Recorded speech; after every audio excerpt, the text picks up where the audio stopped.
किसान साथियों नमस्कार, राम राम, सत श्री अकाल, आदाब। किसान साथियों, मैं अमित महिला यूट्यूब चैनल के ऊपर आपका हार्दिक स्वागत है, अभिनंदन है। साथियों, हमने पिछले वीडियो में आप लोगों के बीच में चर्चाएं की प्याज की नर्सरी हम कैसे लगाएं, किन बातों का ध्यान उसमें हम रखें, किस तरह से बीज का चयन हम वहाँ करें और क्या क्या चीज़ें जो है सबसे ध्यान देने वाली बातें हैं, वो भी आज कुछ बातें हम इस वीडियो में भी चर्चाएं करेंगे। तो उसमें देखिए साथियों, नर्सरी लगाना कोई बड़ा इशू नहीं है, लेकिन उस नर्सरी को लगा के और 100% उसको कामयाब करना बहुत बड़ा मुश्किल है। यानी चाहे आप इसमें प्याज की नर्सरी की आप बात कर लीजिए, चाहे आप मिर्ची की नर्सरी की बात कर लीजिए, चाहे टमाटर की नर्सरी की आप बात यहाँ कर सकते हैं, बैंगन की नर्सरी की बात यहाँ कर सकते हैं। जो भी नर्सरी होती हैं सभी का कार्य जो है बहुत नाजुक होता है और उसको जो है बहुत संभल संभल के जो है उसके ऊपर ध्यान देना होता है। यानी नर्सरी लगाना बहुत कोई ज़्यादा डिफिकल्ट नहीं है, लेकिन उसको 100% कामयाब करना वो हमारे लिए एक सबसे बड़ा चैलेंज होता है। क्योंकि हमने मुख्य रूप से देखा है, नर्सरी जो हम लगाते हैं, जितना बीज हम लगाते हैं उतनी नर्सरी हम प्राप्त ही नहीं कर पाते हैं। क्योंकि उसके अंदर सबसे ज़्यादा कुछ फॉल्ट तो हमें जो बीज दिया जाता है वहाँ पर हो जाता है, और दूसरी जो कमियां हैं वो हम उसको लगाते हैं, ज़मीन के अंदर फंगस की समस्या आ जाती है, गलन की समस्या आ जाती है। उस समय हम कोई उनका विशेष जो सताई ट्रीटमेंट जो हमें करना चाहिए वो हम नहीं कर पाते हैं। और नर्सरी के अंदर मैं एक चीज़ आपको बता दूं कि नर्सरी जब भी आप लगाएं तो उसमें रासायनिक में कोई समाधान नहीं है। कहीं भी चले जाना आप, रासायनिक में कोई समाधान नहीं है। हाँ, नर्सरी लगने के 10 दिन 15 दिन के बाद जो है उसमें रासायनिक डालें, उसका बेनिफिट मिलता है, वो एक अलग इशू है।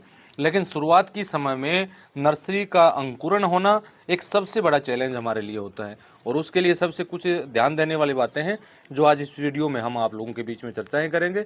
तो वीडियो की शुरुआत करने से पहले मैं आप सभी साथियों से निवेदन करना चाहूँगा, जो साथी नए हमारे बीच में आए हैं वो चैनल को सब्सक्राइब करके बेल आइकन घंटी को अवश्य दबा लें, ताकि आगे आने वाले वीडियो का नोटिफिकेशन साथियों आपको मिल सके। इस वीडियो में हमने प्याज की नर्सरी के बारे में आप लोगों के बीच में बातचीत की, और ये जो बीज उपचारित करने का तरीका जो आप लोगों को बताया गया, ये अन्य जो भी आप लगाते हैं, मिर्ची की लगाते हैं, टमाटर की लगाते हैं, बैंगन की लगाते हैं, अन्य लहसुन के लगाते हैं, मूली आप लगाते हैं, सलगम लगाते हैं, जो भी लगाते हैं उसमें बीज उपचारित करने का तरीका यही सब में रहेगा।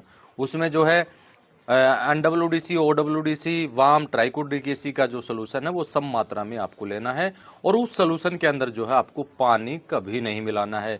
इस बात का विशेष रूप से आपको ध्यान रखना है।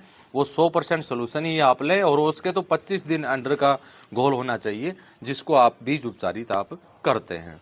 जब भी आप प्याज की नर्सरी लगाते हैं या टमाटर की लगाते हैं, बैंगन की लगाते हैं, उस समय जो है उस नर्सरी लगाते समय जो है वो सूखा होता है बिल्कुल, उसमें पानी नहीं देते हैं आप।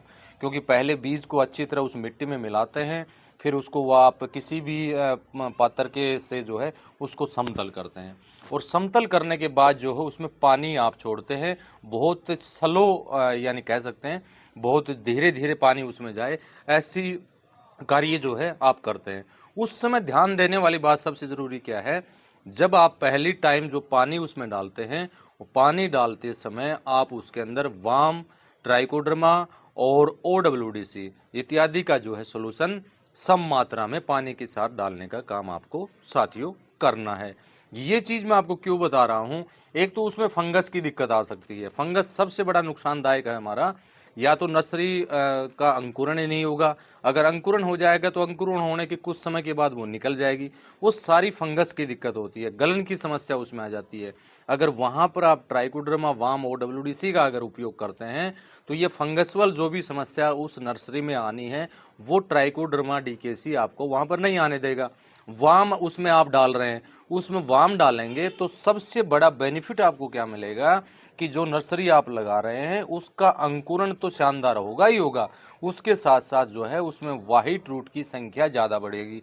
व्हाइट रूट की अगर संख्या उसमें ज्यादा होगी तो देखती ही बात है कि जो आप नर्सरी आप लगाएंगे वो उसमें गलन जैसी, निकलने जैसी समस्याएं आपके लिए ना के बराबर रह जाएंगी।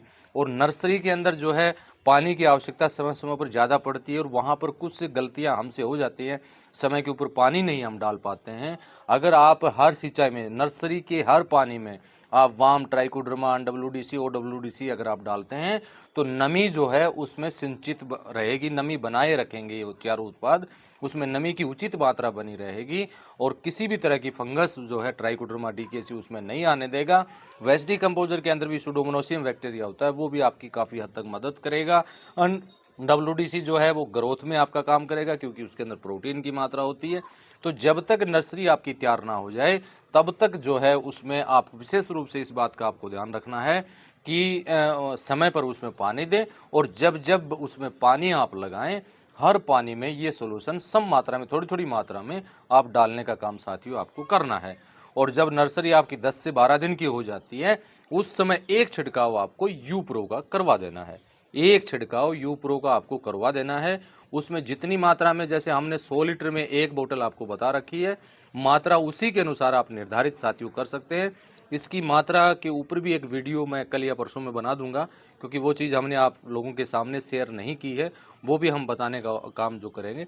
तो यूप्रो का अगर एक छिड़काव आप यहाँ करवा देंगे, क्योंकि नर्सरी का मेरा सबसे बड़ा एक्सपीरियंस रहा है साथियों, यहाँ यूप्रो के बहुत शानदार परिणाम आपको मिलेंगे।